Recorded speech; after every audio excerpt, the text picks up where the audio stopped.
Welcome back, everyone. It seems like a lot of you are interested in what it takes to be a successful entrepreneur, and honestly, same here.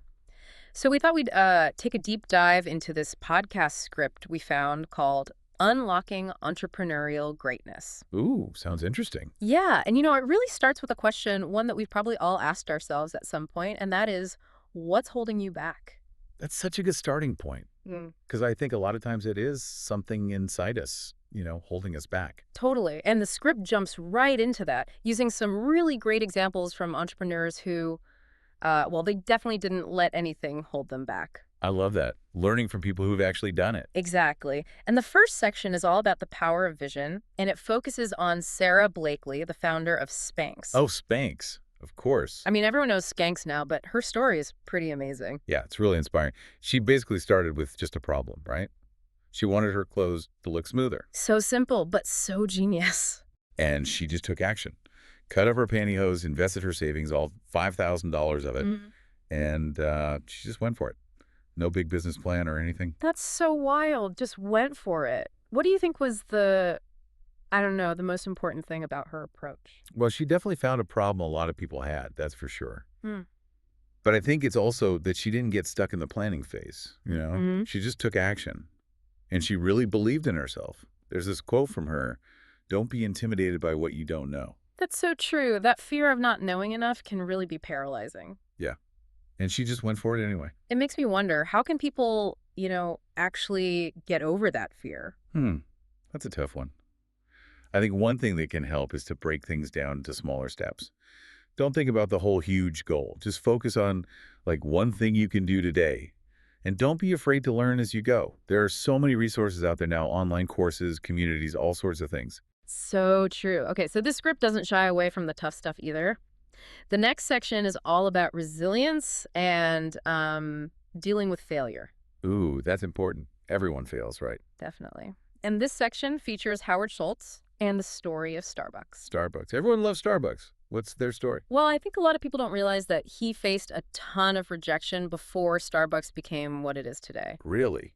Like, how much rejection are we talking? He was rejected by investors 242 times. Whoa, 242. That's incredible. I know, right? Talk about persistence. But it really shows you that no doesn't always mean never. For sure. But 242 times, there's got to be a point where you, I don't know, give up. That's a great question. Where's the line between persistence and just, banging your head against a wall? Right. Like when you know it's time to move on. And I think the key is to be open to feedback. Like, are you getting the same negative feedback over and over? Maybe it's time to rethink things. But if you really believe in your idea, you've got to be willing to adapt and keep going. And that's what Schultz did. He didn't give up. He used those rejections to learn and make his idea even better. so it's about learning from those no's. Yeah, using them as information to improve. So those setbacks can actually lead to something amazing. This script actually goes on to talk about that. It's the next section, The Magic of Consistency.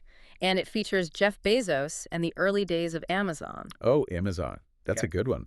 I mean, everyone knows Amazon now, but it's pretty crazy to think about how it all started. I know, right? It's a little online bookstore. And they didn't even make a profit for years. Like, can you imagine? I know. Bezos really played the long game. But what did that actually look like? Like, how did he put this consistency idea into practice? Well, one thing was like constant improvement, always trying new things, even if they didn't work out. So it's more than just showing up every day? Oh, yeah, for sure. He believed that even tiny changes, if you do them consistently, can add up to huge results over time. That makes sense. But it can't be easy to, keep making those small changes when you're not seeing results right away. Totally. It takes a lot of, faith in the process. And patience. Yeah, definitely patience. Bezos was also really big on data, like using data to make decisions about everything. Data's everywhere these days. Right. And they were like constantly tracking stuff, analyzing customer behavior, all that. And then they'd use that information to make their strategies better. I wonder what kind of systems they had to, actually track all that data. I mean, data is only useful if you're actually doing something with it. Oh, absolutely. Yeah. It's one thing to collect it, but you got to use it. Yeah. I think that's where having a good company culture comes in. Like Bezos really made data-driven decisions part of their culture. So it was built into how they did things. Yeah. And he really encouraged people to experiment, to take risks. Like, it was okay to try new things and even fail sometimes. That's really interesting. So those early choices they made, that's what set them up for all the success later on. Makes you think, huh? For sure. Okay, so we've talked about vision, resilience, and consistency. But this script also highlights another element that I think is so crucial: community. Oh, yeah, community is huge. The script talks about Steve Jobs and Steve Wozniak, Oprah and her mentors. Like, all these successful people had people around them. Yeah, no one does it alone, right?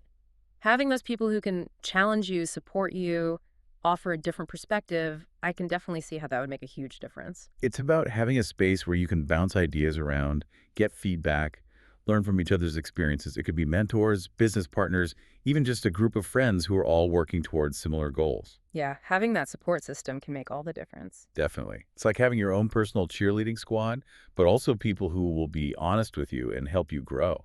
I bet some people listening are thinking, okay, but where do I find these people? That's a good question. I mean, there are tons of ways you could join industry groups, go to networking events, even just connect with people online. Yeah. The key is to just be proactive, put yourself out there. Be open to those connections. It's like building your own personal board of advisors, right?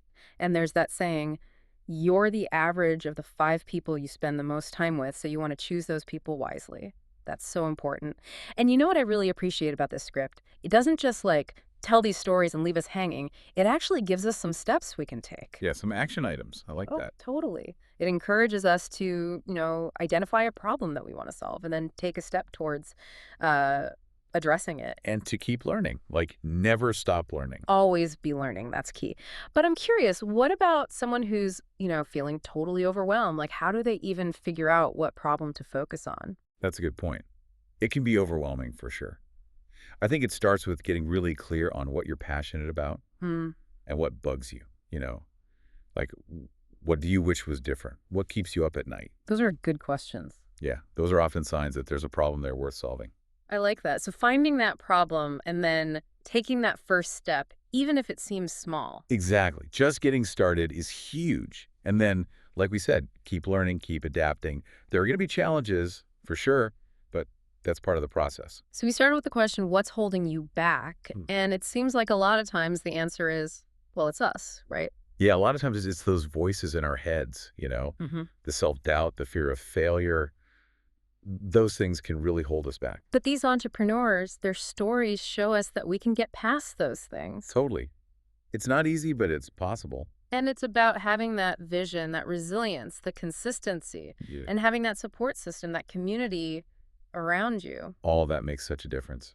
I'm feeling super inspired right now. And you don't have to have all the answers to get started. It's about taking that first step and trusting yourself. And believing in yourself. Like you have something special to offer the world. I love that. So to everyone listening, remember, you've got this. Take that first step, build your community, and don't be afraid to keep learning and growing. This deep dive has been amazing. Thanks for joining us. And remember, the world needs your ideas, your talents. So get out there and make it happen. We'll be back soon with more deep dives to help you on your journey. Until then, keep dreaming big.